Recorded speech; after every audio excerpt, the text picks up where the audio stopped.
بسم اللہ الرحمن الرحیم۔ السلام علیکم ورحمۃ اللہ وبرکاتہ۔ آج کی آیت سورۃ البقرہ، آیت نمبر 68۔ اعوذ باللہ من الشیطان۔ قالوا ادع لنا ربك يبين لنا ما هي قال إنه يقول إنها بقرة لا فارض ولا بكر عوان بین ذلك فافعلوا ما تؤمرون۔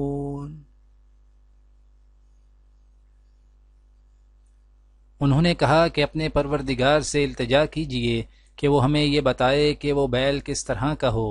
موسیٰ نے کہا کہ پروردگار فرماتا ہے کہ وہ بیل نہ تو بوڑھا ہو اور نہ بچھڑا، بلکہ ان کے درمیان یعنی جوان ہو۔ جیسا تم کو حکم دیا گیا ہے ویسا کرو۔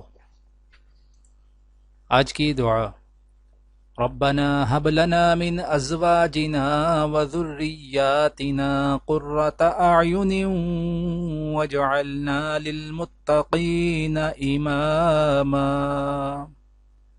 اے ہمارے رب، ہمیں اپنی بیویوں اور اپنی اولاد سے آنکھوں کی ٹھنڈک دے اور ہم کو پرہیزگاروں کا امام بنا۔ آج کی حدیث: عمر بن ابی سلمہ رضی اللہ تعالیٰ عنہ سے روایت ہے، جو نبی کریم صلی اللہ علیہ وآلہ وسلم کی زوجہ مطہرہ ام سلمہ رضی اللہ تعالیٰ عنہ کے ابو سلمہ سے بیٹے ہیں۔ بیان کرتے ہیں کہ ایک دن میں نے رسول اللہ صلی اللہ علیہ وآلہ وسلم کے ساتھ کھانا کھایا اور برتن کے چاروں طرف سے کھانے لگا تو نبی کریم صلی اللہ علیہ وآلہ وسلم نے مجھ سے فرمایا کہ اپنے نزدیک سے کھا۔ دعا ہے کہ اللہ تعالی دنیا اور آخرت کی تمام بھلائیاں عطا کرے، عمل کی توفیق دے۔